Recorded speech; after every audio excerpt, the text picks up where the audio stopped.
Hello എല്ലാവർക്കും നമസ്കാരം. ഞങ്ങളിന്ന് മൂകാംബികയിൽ പോയ വിശേഷം ഞാൻ ഓൾറെഡി ഒരു ഷോർട്ട് വീഡിയോയിൽ പറഞ്ഞിട്ടുണ്ടായിരുന്നു. അതിൻ്റെ ചെറിയ വിശേഷങ്ങളുമായിട്ടാണ് ഇന്നത്തെ ഈ വീഡിയോ. ഞങ്ങൾ 12:10 രാത്രി കോഴിക്കോട് നിന്ന് ട്രെയിനിൽ കയറിയത്. രാവിലെ 7:20 ആയപ്പോൾ ഞങ്ങൾ ബൈന്ദൂർ സ്റ്റേഷനിൽ ഇറങ്ങി. തൊട്ടടുത്തുള്ള പുറത്തേക്ക് ഇറങ്ങുമ്പോൾ തന്നെ ഒരുപാട് ടാക്സി സർവീസ് അവൈലബിൾ ആയിരുന്നു. ആ ടാക്സി സർവീസിലോട്ടാണ് ഞങ്ങൾ മൂകാംബിക അമ്പലത്തിലോട്ട് പോയത്. അവിടെ അടുത്ത് തന്നെയുള്ള ഒരു അക്കോമഡേഷനാണ് ഞങ്ങൾ ചൂസ് ചെയ്തത്. 1200 രൂപയുടെ ഒരു ബഡ്ജറ്റ് ഫ്രണ്ട്ലി ഹോട്ടലായിരുന്നു.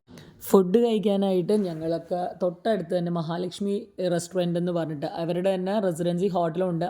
ഞങ്ങൾ ആദ്യം റൂം നോക്കിയത് അവിടെയായിരുന്നു, പക്ഷേ റൂം ഞങ്ങൾക്ക് അവൈലബിൾ ആയിരുന്നില്ല.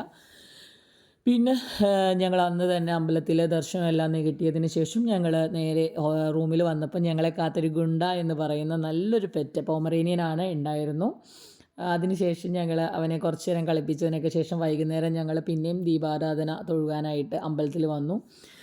ഭംഗിയായി ഞങ്ങൾക്ക് അന്ന് തൊഴുകാനായിട്ട് സാധിച്ചു. അടുത്ത ദിവസം രാവിലെ ഞങ്ങൾക്ക് വീണ്ടും അമ്പലത്തിൽ എത്തേണ്ടതുള്ളത് കൊണ്ട് തന്നെ ഞങ്ങൾ അന്ന് ഉള്ളിൽ കയറി തൊഴുതില്ലായിരുന്നു. രാവിലെ മാത്രം ഞങ്ങൾ തൊഴുതുള്ളൂ.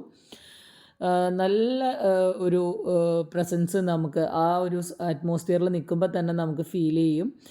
എനിക്ക് ഒരുപാട് ഇഷ്ടമുള്ള ഒരു സ്ഥലമാണ് മൂകാംബിക എന്ന് പറയുന്നത്. അതിനുശേഷം ഞങ്ങൾ വീണ്ടും മഹാലക്ഷ്മി റെസിഡൻസിയിൽ അവരുടെ തന്നെ റെസ്റ്റോറൻറ്റിൽ വന്നിട്ടാണ് ഫുഡ് കഴിച്ചത്. നല്ല ബഡ്ജറ്റ് ഫ്രണ്ട്ലി ആയിട്ടുള്ള ഒരു ഹോട്ടൽ കൂടിയാണ്. ഞങ്ങൾ ആദ്യം ഒരു ചില്ലി ഗോബി മഞ്ചൂരിയനും പിന്നെ ഒരു ഫ്രൈഡ് റൈസും മാത്രമാണ് ഓർഡർ ചെയ്തത്. ക്വാണ്ടിറ്റി ഇത്തിരി ലെസ് ആയിരുന്നു. പിന്നെ ഉച്ചയ്ക്കലത്തെ ഞങ്ങളുടെ ഫുഡും അത്ര പോരായിരുന്നു. അതുകൊണ്ട് തന്നെ ഞങ്ങളൊരു പനീർ ഫ്രൈഡ് റൈസും കൂടി ഞങ്ങൾ ഓർഡർ ചെയ്തു. എല്ലാവർക്കും സജസ്റ്റ് ചെയ്ത് തരാൻ പറ്റുന്ന നല്ലൊരു റെസ്റ്റോറൻറ്റും കൂടിയായിരുന്നു Mahalakshmi residency. Next day morning ഞങ്ങൾ രാവിലെ തന്നെ അമ്പലത്തിലെത്തി. ഞങ്ങളുടെ പേരിൽ കുടുംബ പൂജ ഉണ്ടായിരുന്നു. അതെല്ലാം ഭംഗിയായിട്ട് നമുക്ക് ചെയ്യാനായിട്ട് സാധിച്ചു.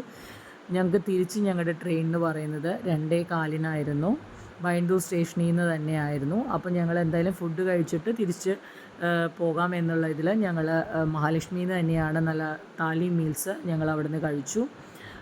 അതിനുശേഷം ഞങ്ങൾ അവിടെ നിന്ന് കൂടെ ആരും ഉണ്ടായിരുന്നില്ല. അതുകൊണ്ട് തന്നെ ഞങ്ങൾ അവിടെ നിന്ന് നമുക്ക് ഗ്രൂപ്പായിട്ട് പോരാനായിട്ട് സാധിക്കില്ല. ഞങ്ങൾ ഒരു 600 രൂപയുടെ ഓട്ടോയാണ് എടുത്തത്.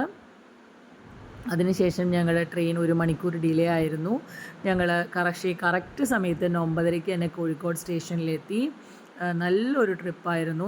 നന്നായി തൊഴുകാനും സാധിച്ചു. അടുത്ത വീഡിയോയിൽ കാണുന്നത് വരെ ബൈ ബൈ.